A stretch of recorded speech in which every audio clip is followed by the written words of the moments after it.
Glória ao nome do Senhor, Santo, Santo, Todo-Poderoso, Criador do céu e da terra, Senhor sobre nossas vidas. Primeira carta de João, capítulo 4, verso 10.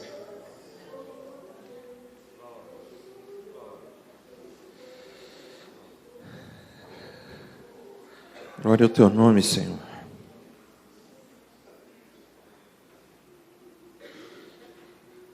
Vamos retornar à primeira carta de João, capítulo 4, o verso 10. Vamos ler no nome de Jesus. Diz assim o texto: nisto consiste o amor, não em que nós tenhamos amado a Deus, mas em que Ele nos amou e enviou seu Filho como propiciação pelos nossos pecados.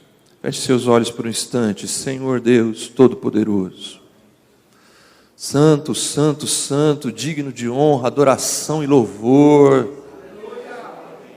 Que toda a terra se dobre, que toda a língua confesse que só Tu és Senhor. Nós Te glorificamos, Senhor, porque Te conhecemos. Conhecemos o Teu poder, conhecemos a Tua graça, conhecemos o Teu agir no meio dos anos, aquilo que o Senhor já fez por nós, aquilo que o Senhor já fez em nós, aquilo que o Senhor já fez através de nós. Nós Te honramos, Senhor, no meio da congregação, porque o Senhor está conosco, o Teu Espírito está entre nós. Nós Te louvamos, Senhor Jesus, e agora nós estamos diante da Tua palavra, palavra que é viva e eficaz. Nós estamos, Senhor, diante da Tua revelação, e a Tua revelação, ela sempre fala conosco, ela sempre tem a disposição de alcançar o coração e a mente humana, para nos transformar, para nos renovar, para fazer com que, Senhor, possamos responder a ela de maneira responsável, e na certeza de cumprirmos a nossa missão, o nosso papel, aquilo que o Senhor espera de nós. Nós Te louvamos, Senhor, por esta palavra, e pedimos que agora o Senhor nos dê coração, mente dispostos a ouvir, ouvidos atentos, para que possamos, Senhor, sermos alimentados, e mais do que isso, que possamos através dela levar alimento saudável para aquelas pessoas que carecem da Tua palavra e do Teu Evangelho. Fala conosco, é na certeza do Teu amor, é com a certeza, Senhor, que apesar das nossas falhas, dos meus pecados, o Senhor há de conduzir esse momento para a Tua glória e louvor. No Teu nome oramos. Amém, Senhor. Amém.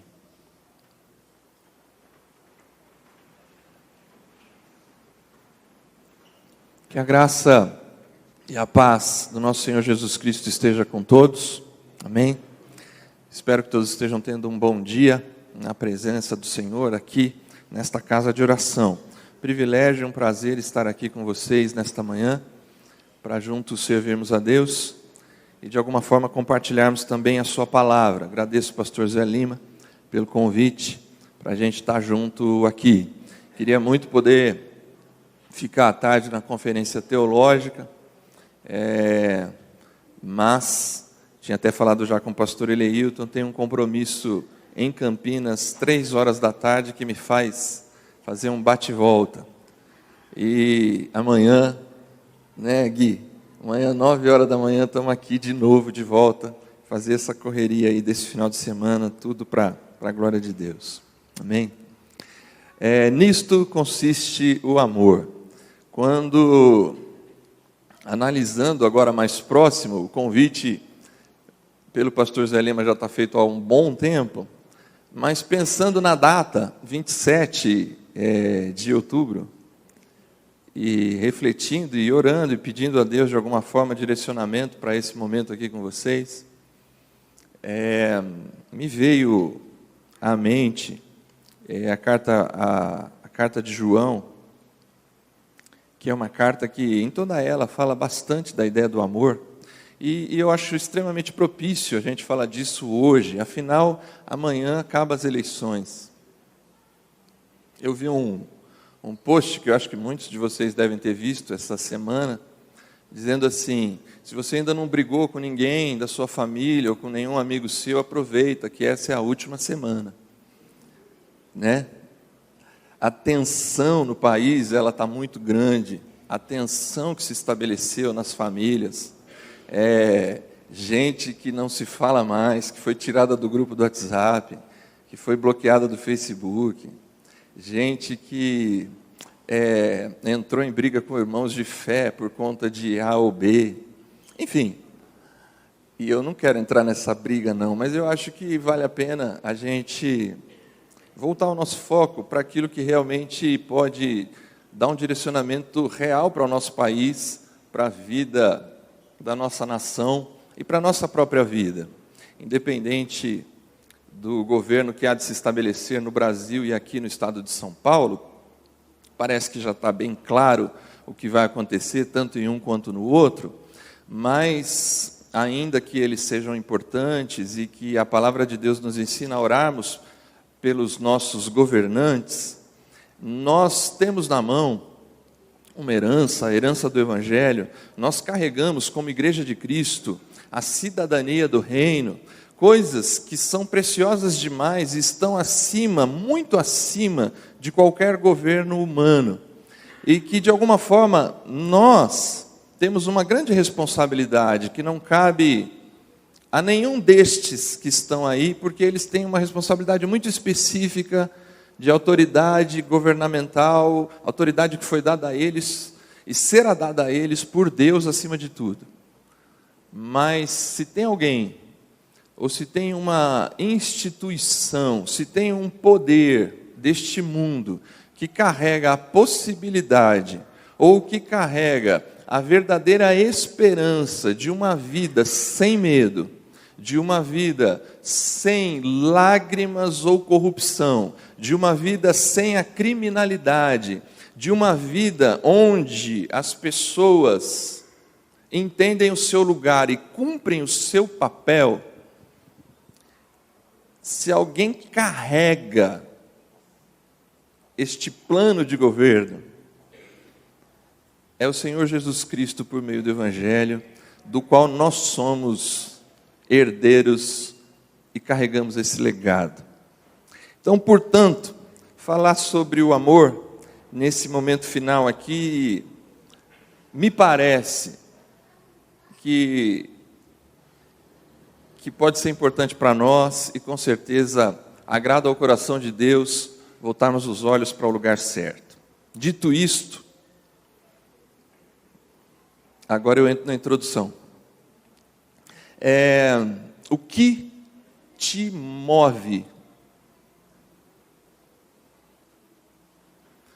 O que faz com que você se levante todas as manhãs?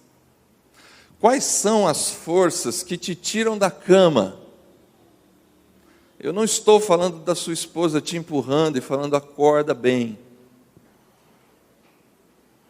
Não estou falando do teu filho que vai lá e abre teu olho quando você quer dormir mais um pouco. Eu estou falando exatamente o que é que faz com que você trabalhe das 8 às 6, alguns das 8 às 8 da noite, alguns das 6 da manhã às 10, 11, meia-noite.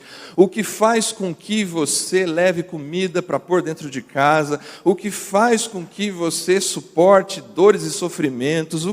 Quais são os poderes, quais são as forças que movem a sua vida? Eu poderia ampliar. Quais são as forças que movem o mundo? Quais são quais são os motores que fazem girar a sociedade? Quais são os motores que fazem com que a gente esteja chegando ao final de um ano, e a gente vai concluir esse final de ano, e aí a gente chega nas festas, ali no Natal, a gente chega no Ano Novo, e a gente chega no 1º de janeiro, e a gente renova as energias, a gente faz novos planos, a gente combina regime, a gente combina uma nova postura. O que move o mundo?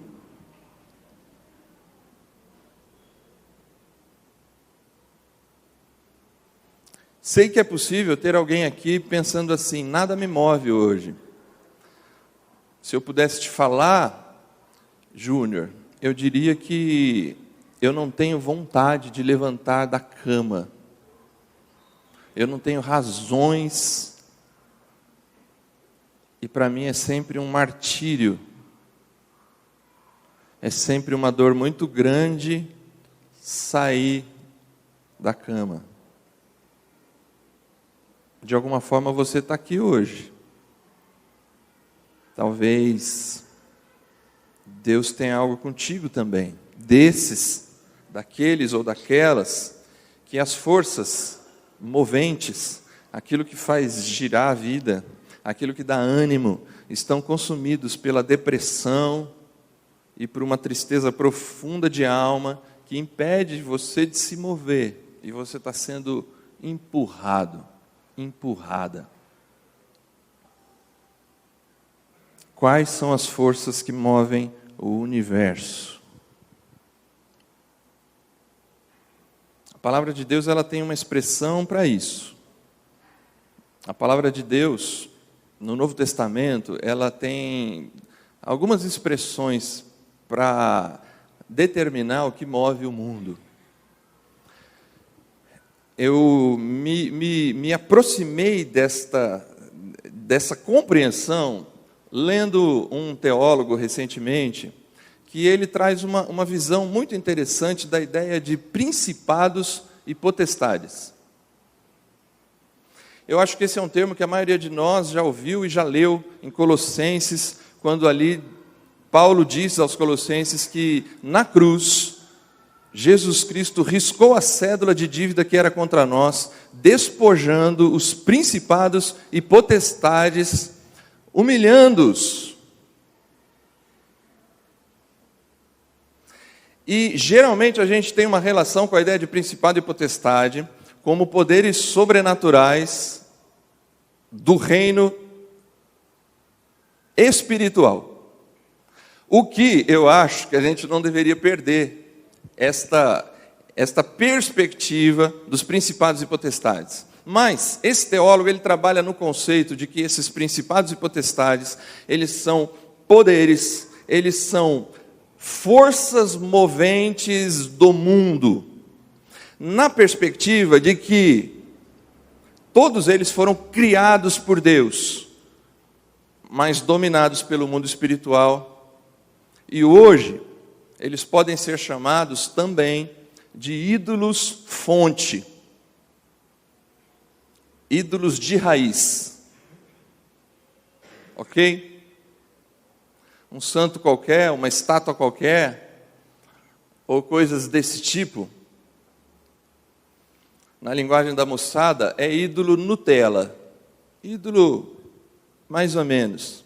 Ídolo de raiz, alguns teólogos chamam de ídolos fontes, que na verdade é o descompasso, é o mau uso, é o desvio da criação dos principados e potestades. Porque, para que não fique só no argumento teológico, veja o que a Bíblia, a própria Bíblia diz sobre a supremacia de Cristo em Colossenses 1, a partir do verso 15. Olha lá, presta atenção. Ele é a imagem do Deus invisível, o primogênito de toda a criação. Olha aqui. Pois nele foram criadas todas as coisas nos céus e na terra, as visíveis e as invisíveis, sejam tronos ou soberanias, poderes ou autoridades, em outras traduções, principados e potestades. Todas as coisas foram criadas por ele e para ele. Principados e potestades, poderes e autoridades foram criados por Deus e para Deus. Jesus Cristo, o Verbo que se faz carne, criou todas as coisas e todas as coisas estão debaixo da sua autoridade e do seu poder. O problema é que essas coisas saíram de debaixo da autoridade e do poder de Cristo, se tornando verdadeiros ídolos para nós, para as nossas vidas. Quais são eles então? A própria ideia de poder. Alguns de nós são movidos diariamente pela conquista do poder. Alguns de nós nos levantamos de manhã, trabalhamos e tentamos de todas as formas, mostrar ao mundo a nossa autoridade. Alguns de nós são muito bons de dar murro na mesa, numa reunião, porque o ídolo movente, aquilo que faz com que você tenha ânimo para viver, é entender que você tem poder. O poder não é ruim em si. O poder não é... Só lembrando, eu não vou fazer essa relação sempre, mas para a gente não esquecer. Poderes e principados foram criados por Deus, para a glória de Deus. Ao ser humano foi entregue poder ali no Éden. Você vai sujeitar e dominar sobre todas as coisas. Administre, comande, ponha ordem, faça esse mundo girar. Poder. Para outros, o que move é a grana, é o dinheiro. É um dos ídolos moventes. Jesus vai chamar de... Não dá para servir a dois senhores, né? Ele tem uma importância muito grande. Talvez está nos principados e potestades, é um daqueles que são importantes quando estão debaixo do senhorio de Cristo, mas quando eles saem debaixo do senhorio de Cristo, ele é um principado e potestade descontrolado, que precisa ser humilhado na cruz, destruído na cruz, para que ele volte para o seu lugar e fique bem posicionado. Mas para muitos de nós o que nos move manhã após manhã é ter mais e ter tranquilidade que tem.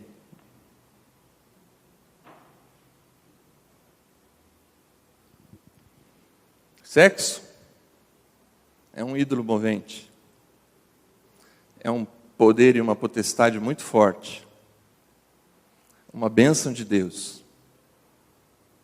Não estou falando mal de nenhum dos três. Eu só estou tentando mostrar para nós e tentar fazer com que você enxergue o que te move,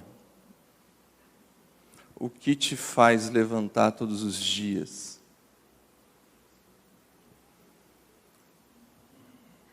A sedução, essencialmente no aspecto das fomes físicas, da qual o sexo é a principal, ela por vezes move muitos de nós. Ela é um poder movente. Eu acho assim, a vida tem me ensinado muita coisa ao longo do tempo, até aqui pelo menos. Espero que continue me ensinando mais. Quero crer que não parei de aprender e tenho por meta não parar de aprender. Veja só que eu acabei de apresentar um outro ídolo movente. Intelectualidade. Saber, capacidade de ter resposta para as coisas, capacidade de entender o mundo e capacidade de refletir sobre as coisas, é um outro ídolo movente. Talvez aqui, sem querer, acabei de revelar o meu. Mas voltando ao que eu estava falando do sexo, com respeito a todos os mais velhos aqui, as pessoas mais maduras, casadas, com filhos, como eu, para a moçada, o sexo é um ídolo movente muito forte, por diversos motivos. Por diversos motivos, pecados e vícios atrelados a ele. E a gente vai sendo movido por essas coisas. O detalhe é que, como disse, eles são principados e potestades, autoridades e poderes estabelecidos por Deus, criados por Deus, e que no seu lugar certo, debaixo do domínio e da autoridade de Cristo, eles são fundamentais para a vida humana, porque todos eles são importantes, todos eles têm o seu lugar, todos eles têm a sua bênção dada por Deus em cada um desses aspectos. O conhecimento, que eu acabei de dizer que é um outro, ele também é muito abençoado por Deus, porque a ideia de você conhecer as coisas, a Bíblia critica muitas vezes a ignorância.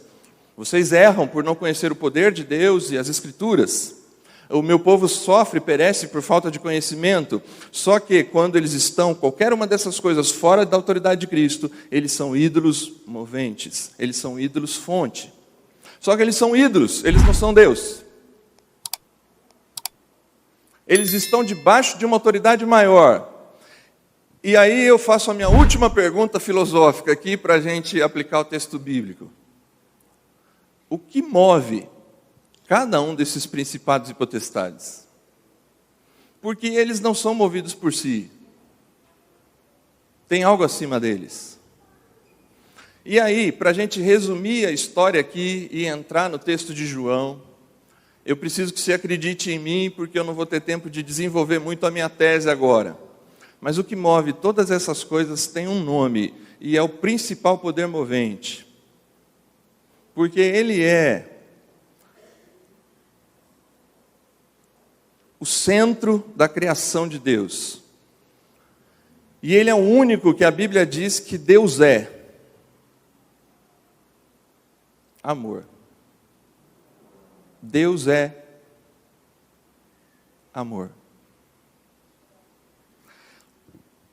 Todas essas coisas que te movem, elas são movidas pelo amor. Porque Deus é poderoso. O texto não diz que Deus é poder, diz que Deus é poderoso.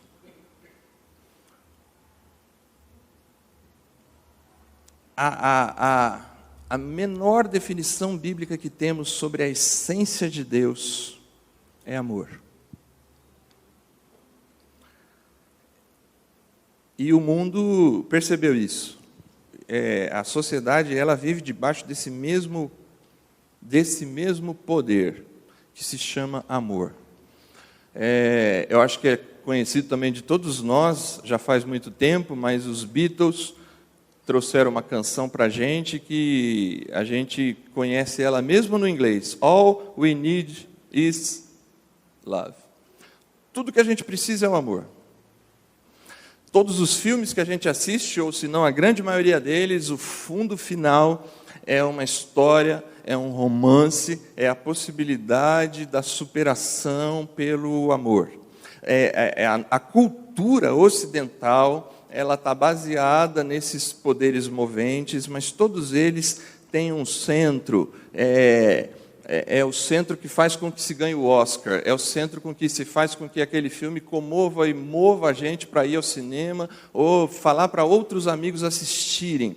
É a possibilidade de que naquele filme se retrata de alguma forma o principal poder movente do mundo, que é o amor. Só que assim como nós pegamos os principados e potestades e fizemos deles ídolos, o amor, da mesma forma, ele encontrou uma grande deturpação na nossa sociedade, e no que consiste o amor da nossa sociedade, ele está muito distante do que consiste o amor de Deus.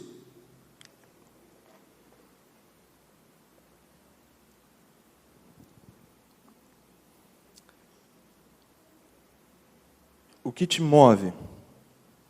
A proposta do texto bíblico é que nós, cristãos, aqueles que conheceram a Jesus Cristo, aqueles que se relacionam com Ele, aqueles que fazem parte da comunidade cristã, a igreja, o convite de João aqui na sua carta, e principalmente nesse capítulo 4, a partir do verso 7, é que nós devemos ser movidos pelo amor.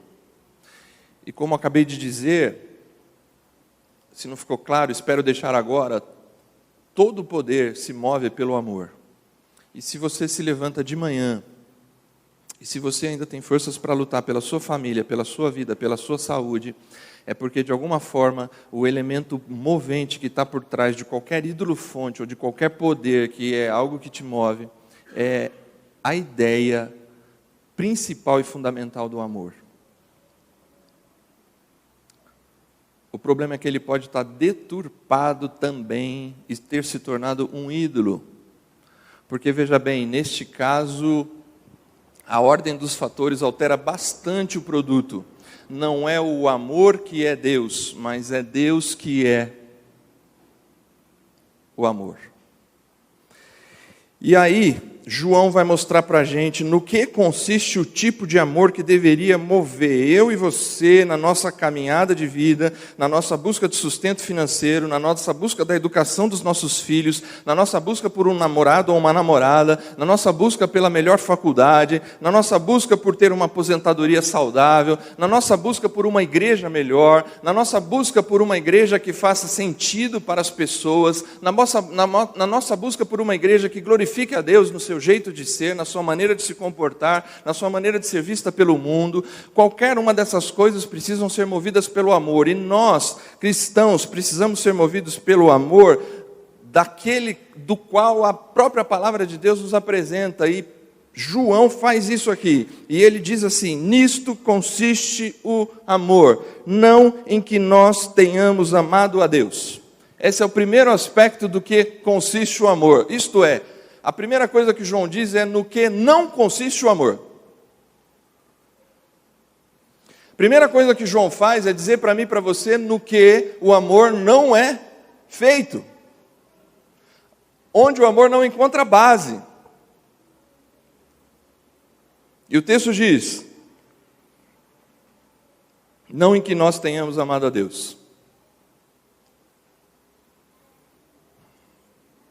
Primeira coisa que a gente precisa entender sobre o amor, que precisa mover a gente: esse amor não está baseado no meu amor ou no seu amor. Nós não somos capazes, nós não temos uma base larga o suficiente, uma estrutura, um alicerce forte o suficiente para sermos a base do amor. O ser humano não é a base do amor.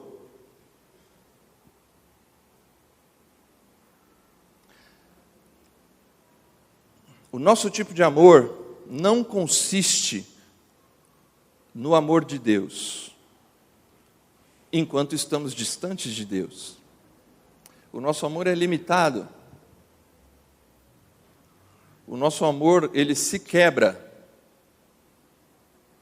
dependendo do número que a gente digita na urna eleitoral. O nosso amor se quebra porque a gente se baseia na justiça de recompensa. O nosso amor, ele é um contrato. O amor, qualquer amor do homem, ele é um contrato social entre duas partes. E quando ele é quebrado por uma parte, a gente se sente no direito de quebrar. E está errado. Eu acho que está certo. Tem muitos aspectos que isso está certo. A essência de uma aliança é que os dois cumpram com as suas cláusulas contratuais. Não é? E se o amor de Deus fosse desse nível? Se o amor de Deus fosse igual ao amor do ser humano, o que seria de nós? Eu, às vezes, me imagino na possibilidade de ser Deus. E entendo o que eu vou falar, não me entenda mal. Mas eu fico imaginando, se eu fosse Deus, tinha umas pessoas que eu já destruía antes do juízo final. Porque tem gente que é duro conviver, não é? Vamos ser sinceros aqui. Tem gente que a gente gostaria de não conviver. Tem gente que não desce. Porque o tipo de amor que o ser humano tem para oferecer e o tipo de amor que ele está disposto a receber, ele é baseado em muitas convenções. Tem que ser alguém do meu estilo, gente que fala do meu jeito, gente que goste de mim, gente que fisicamente me atraia, gente que pense como eu, gente que anda comigo. Eu não sou obrigado a aguentar fulano, porque a gente não é base suficiente para amor de ninguém. Isso deveria ser uma grande lição para nós, que a mesma coisa que a gente diz de alguns dizem da gente. A mesma repulsa que a gente tem de algumas pessoas, essas mesmas pessoas têm da gente. E agora não me cabe dizer quem está certo ou quem está errado. Eu só estou dizendo que se a base do amor fosse essa, não teríamos cruz. Porque o ser humano, ele não é uma boa base, não é nele que se consiste o amor. Nesse sentido, eu queria Qual a melhor palavra? Eu queria te pedir, queria fazer um apelo. Consiga entender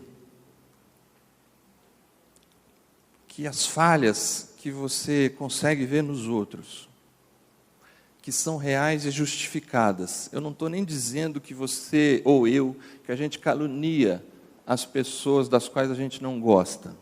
Porque às vezes a gente pode ter razão, não é verdade? A gente tem que ser sincero, às vezes a gente pode estar com a razão e o outro que está errado. E é isso mesmo. Só que quando a gente tem a leitura de que o amor não consiste em nós mesmos, a gente tem a capacidade de se olhar no espelho e, mais do que condenar, capacidade de olhar para si mesmo e falar: Júnior, olha para você e presta atenção, se lembra todos os dias, Júnior, por favor, ao sair de casa, quando você se mover no trânsito, com aquelas pessoas das reuniões que você não gosta, ou aquelas situações que estão te incomodando, lembre-se, Júnior, lembre-se que você, aí você elenca aqueles erros que você sabe que você tem, e que eu sei que eu tenho, e que eu não preciso falar aqui, porque se eu falar aí você para de me ouvir.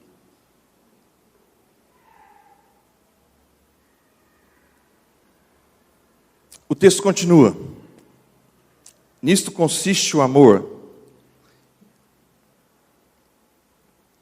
não em que nós tenhamos amado a Deus, mas em que Ele nos amou. É para doer o nosso coração, não é? Deus nos amou mesmo sendo pecadores. Deus nos amou mesmo sem merecermos. Deus nos amou diante de... olhemos para nós mesmos, olhemos para a humanidade, o quanto nós estaríamos dispostos a ocupar o lugar que Cristo ocupou, e eu acho que todos nós chegaremos à conclusão que não ocuparíamos.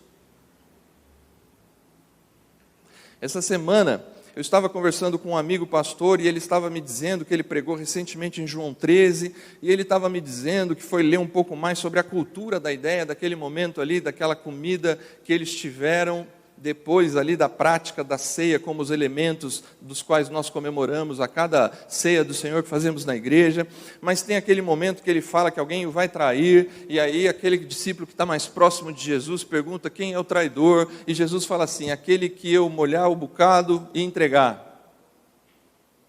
E aí ele estava dizendo assim para mim: às vezes a gente olha para esse texto simplesmente para entender o molhar o bocado como o símbolo de quem será o traidor. Molhar o bocado significa para nós, que não estamos naquela cultura, que aquilo é só o símbolo, como se Jesus tivesse dito: aquele no que eu apertar a mão der uma piscadinha.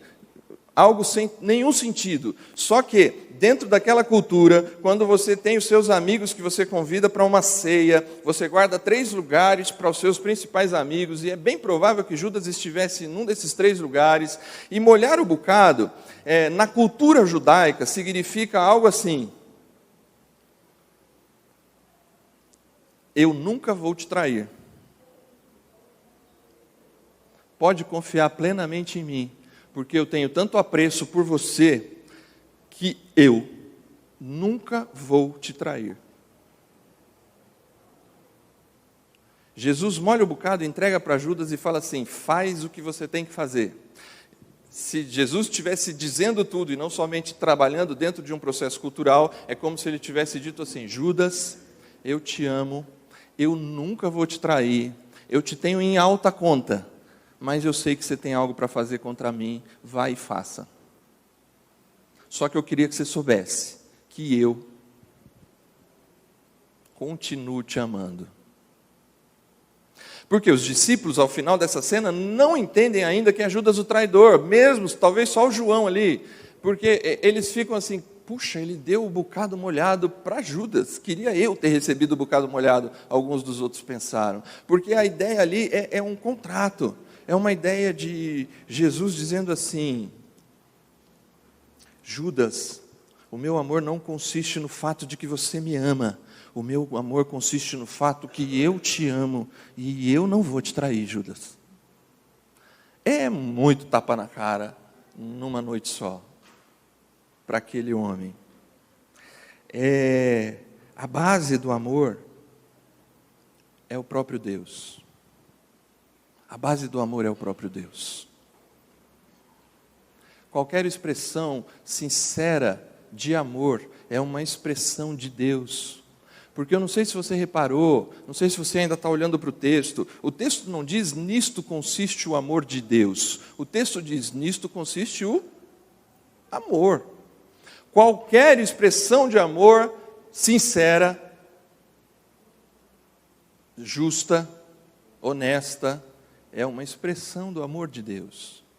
O amor de Deus está plantado no coração de cada ser humano, porque nós temos e trazemos imagem e semelhança dele, e ele é amor. Meu filho de 2 aninhos, eu tenho um de 6, o Rafa, e um de 2, o João. Numa escada parecida com essa, só que com 1 degrau a mais, 3 degraus, há 2 ou 3 semanas atrás. A gente estava num ensaio de um evento, e eu vi o meu filho descer as 3 escadas. Eu vi ele chegar na escada, e eu falei, João, vai devagar para você não se machucar. E o João desceu, devagarzinho. Quando ele voltou, eu não vi o João voltar. Me culpo por isso até hoje. O João tropeçou, ele estava com o carrinho na mão, ele não teve a mão para se proteger, porque a reação do João foi proteger o carrinho. O João bateu a testa na quina da escada, o João rachou a testa. O João, quando eu peguei ele no meu colo, eu não vi o rosto do meu filho, eu via sangue. Eu não sabia nem onde era o corte, de tanto sangue. A gente se desesperou, eu e minha esposa. A gente foi levar para lavar o rosto dele numa pia, e quando a gente estava chegando na pia, que jogou a primeira água, uma das pessoas que estavam conosco falou, corre para o hospital, o corte está fundo.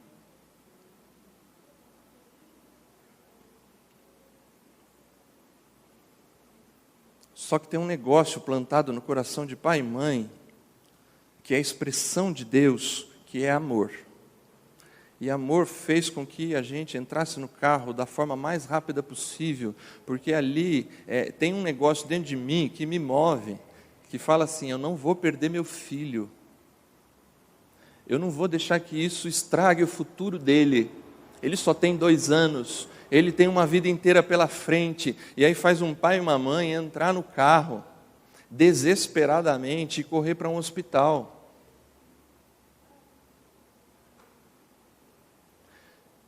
Se não houvesse isso que se chama amor, mesmo baseado, talvez o que você pense tem algo atrás do amor, que é a urgência, né? Só que o que move aqui é o amor. O amor faz com que a gente não pense muito. Eu entrei no carro sem documento, sem nenhuma das carteiras de carteirinha de plano de saúde, sem dinheiro. A minha esposa entrou atrás, sem cinto de segurança. O meu filho mais velho, a gente confiou que os que estavam conosco cuidaria dele, porque não dava tempo de cuidar dos 2. A gente tinha que tomar uma decisão. E a gente foi. No caminho, numa das avenidas principais de Campinas, eu confesso para vocês que eu não estava acima do limite de velocidade. Não estava. Eu estava dentro do limite. Só que assim, isso era 11h30 da noite. Um carro literalmente jogou o carro dele em cima do meu. Eu não sei se ele não me viu, se eu estava no ponto cego dele. Se por ser um horário, Campinas é uma cidade que tem muitas baladas, muitas festas noturnas, eu não sei se ele já estava bêbado, eu não sei, eu só sei que ele, não foi que ele me fechou, ele jogou o carro em cima de mim. E no que ele jogou o carro em cima de mim, a minha sensação foi frear e puxar um pouquinho para não bater nele. Só que nesse movimento, 60 por hora, 65 por hora, eu perdi o controle das 4 rodas. Depois, conversando com a minha esposa, eu e ela tivemos a mesma sensação, capotou. E o João e a Paula morreram. Na minha cabeça a cena toda passou, porque eu estava de cinto, os dois não.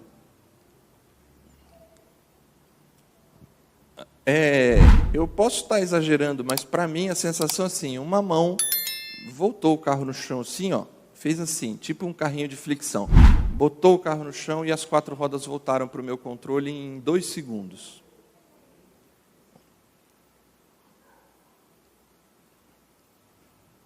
A gente amou o João, e Deus amou o João e a gente. Porque Ele nos ama.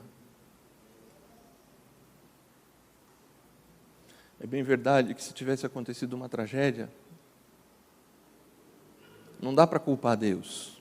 A gente não pôs o cinto. A gente na correria esqueceu de pôr o cinto. Não dá para culpar Deus.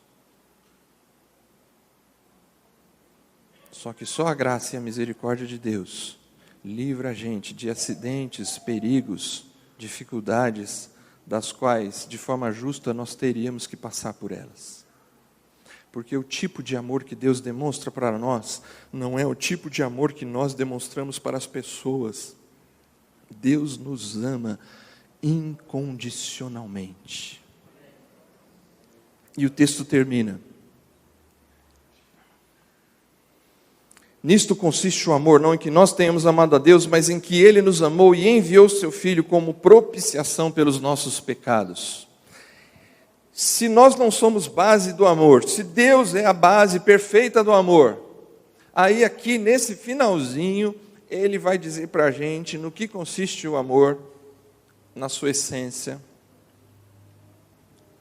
para a gente fechar aqui. Ele diz assim: Ele nos amou e enviou o seu Filho como propiciação pelos nossos pecados. O amor consiste, rapidamente, em 3 coisas, aqui nessa frase final do texto: envio, doação e substituição. Ele nos amou e enviou. Amor significa ir. Agora, se você se perdeu um pouco no meio da mensagem, se você achou que eu divaguei um pouco em alguma das minhas filosofias aqui, agora eu queria te chamar a tua atenção de novo. Amor, irmãos que me ouvem, amor significa ir, não estar, ir. Amor é movimento, amor move o mundo. O tipo de amor que move o mundo deveria ser e é o amor de Deus. O tipo de amor que move a igreja tem que ser esse tipo de amor de Deus, um amor que se deixa ser enviado, um amor que aceita o envio, e Jesus aceitou o envio. No plano eterno de Deus, desde a fundação do mundo, antes da fundação do mundo, já estava estabelecido que o Filho de Deus, o unigênito do Pai, seria enviado, porque Deus é amor. Porque no plano de Deus já constava o envio, não é plano B. Não foi uma falha no processo, o erro de Adão e Eva. O erro de Adão e Eva já estava no contexto do plano maior de Deus e já estava decidido o envio, porque Deus é amor, e amor significa ir.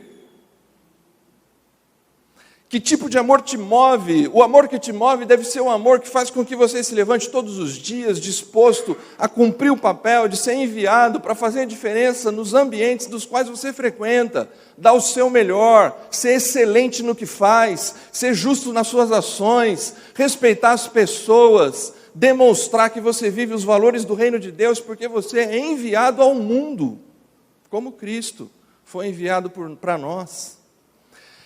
Ah, mas é Jesus, Júnior. Não, não é só Jesus, porque em João 20 ele diz assim: do mesmo modo que o Pai me enviou, eu vos envio.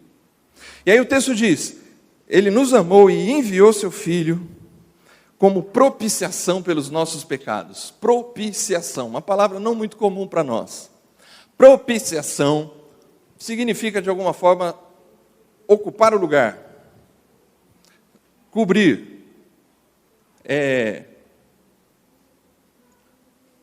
ocupar o lugar, substituir. Jesus Cristo ele não é só enviado. E aí é uma hora que a gente para num ponto que não deveria parar quando a gente pensa em Jesus. Jesus, ele não veio só para ensinar coisas boas, e o mundo geralmente para aí. Jesus não foi só um grande mestre. Jesus não foi simplesmente um cara de boas parábolas e boas frases. Jesus não foi somente uma pessoa que viveu da forma como todos deveriam viver. Jesus não é só aquele que cumpre a lei de Deus como nenhum consegue. Jesus não é simplesmente o segundo Adão, aquele Adão, a nova criação. E olha que nada disso é simples. Tudo isso é muito pesado. Tudo isso é muito, muito grande. O plano de Deus ele é incrível, porque além de tudo isso, para que o plano chegue à sua conclusão, ele precisa tomar o nosso lugar diante da justiça de Deus. Jesus ocupa o nosso lugar diante da justiça de Deus, porque nós estávamos condenados pelos nossos pecados, as nossas fraquezas, os nossos delitos, e nós não temos mais acesso a Deus, porque todos pecaram e todos carecem da glória de Deus. Nós estávamos destituídos da possibilidade da árvore da vida, da presença de Deus, do andar com Deus, porque nós, diante de Deus, com as nossas justiças, diz Isaías, nós somos trapos imundos. Jesus Cristo é substituto e se coloca diante da humanidade de Deus, e sobre si recai todo o pecado da humanidade, no tempo e no espaço, o meu e o seu, tudo recai sobre Jesus. Ele é maldito no madeiro, ele é aquele que sobre ele recai todas as nossas dores, o castigo que nos traz a paz estava sobre ele, e ele ocupa o lugar que era nosso, e morre a morte que é nossa, nos substitui, gratuitamente, é presente. Amor consiste em ser enviado, em substituir e em doar. O que te move?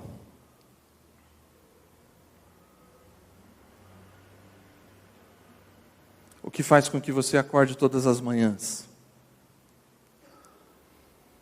Quais são as crises que você tem com o mundo e com a igreja? Talvez elas existem porque você está sendo movido pelas coisas erradas, movido por principados e potestades. E eu quero te convidar nessa manhã a ser movido pelo tipo de amor que fez com que Deus movesse o universo na direção do seu plano salvador.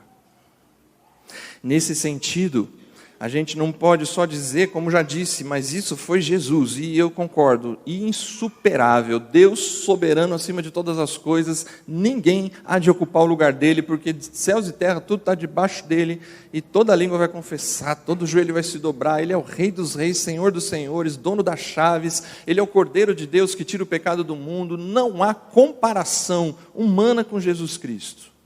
Só que eu preciso te dizer, se o texto foi lido aqui no início do culto, do João 4, o texto vai caminhar, vai dizer desse amor de Deus, e ele vai finalizar com o verso que diz assim: portanto, meus amados irmãos, a gente precisa amar o outro, amar o próximo, amar as outras pessoas, porque a gente demonstra o amor de Deus quando a gente ama as pessoas.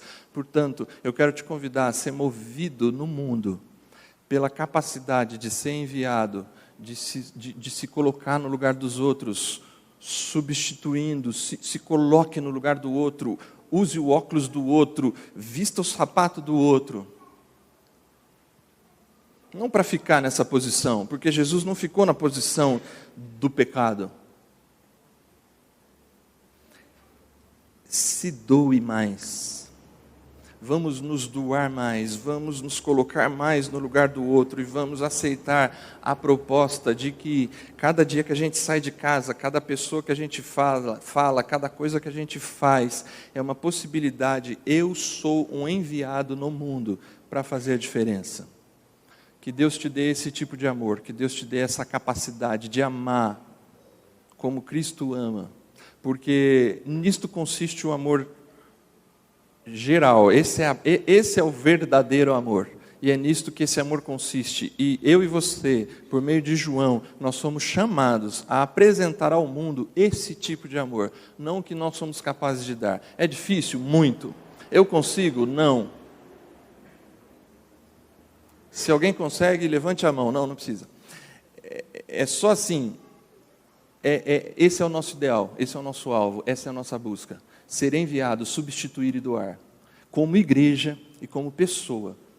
Isso deve mover a gente. Porque se isso move a gente, diante das crises financeiras, diante das crises de doença, diante das nossas dificuldades com a nossa esposa ou o nosso esposo, diante das traições que a gente possa enfrentar na vida, diante das maiores dores que o mundo pode se apresentar para nós, e são muitas, diante de um filho que quebra a cabeça, bate, toma 7 pontos, e você gostaria de estar no lugar dele, e olhar para o meu filhinho hoje e ver que ele tem uma marca, parece um Harry Potter agora, o coitado.